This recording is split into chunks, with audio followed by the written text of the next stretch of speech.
Wells embarked on fairly new territory when she became one of the first African-American women to run for public office when she unsuccessfully sought a Senate seat in the state of Illinois the year before her death.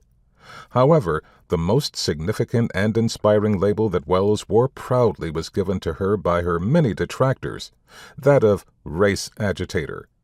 In fact, at one point, the Military Intelligence Division considered Wells to be a far more dangerous agitator than Marcus Garvey. As a teen in the late 19th century, Wells was the first African-American woman to attempt to sue a railroad company, which even precedes the landmark railway car discrimination case Plessy v. Ferguson, 1892, which resulted in the expansion of Jim Crow laws across the country. Wells's case also precedes the successful campaigns against the racially biased employment practices of railroad companies led by Asa Phillips Randolph, 1889 to 1979, throughout the mid and late 20th century.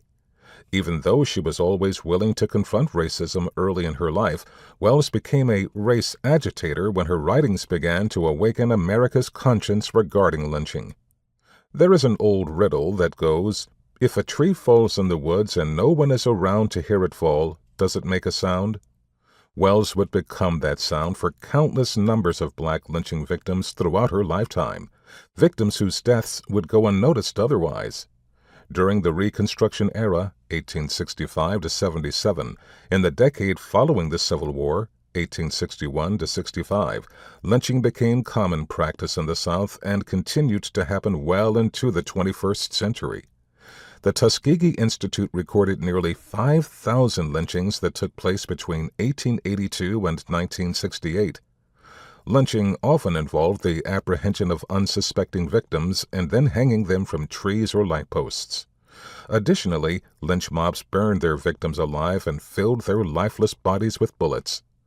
Victims were also mutilated by incensed crowds and photos, and small pieces of their charred flesh, teeth, and articles of clothing were often distributed as souvenirs. Some victims were lynched under the assumption that they had committed a criminal offense, and the lynchings generally took place whether the actual offense was committed by an accused individual or not.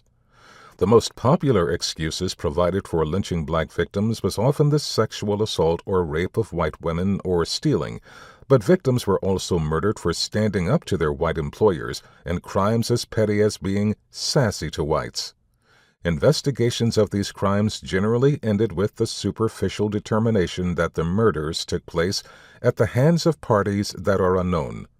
For over a century, lynching was a widespread practice that often went uncontested, and lynch mobs were hardly ever brought to justice. Ida B. Wells was one of the first to publicly contest this practice, and she began to do so after three of her closest friends, Thomas Moss, Calvin McDowell, and Will Stewart, were lynched in 1892. Each of the victims were known to be successful, law-abiding, upstanding citizens.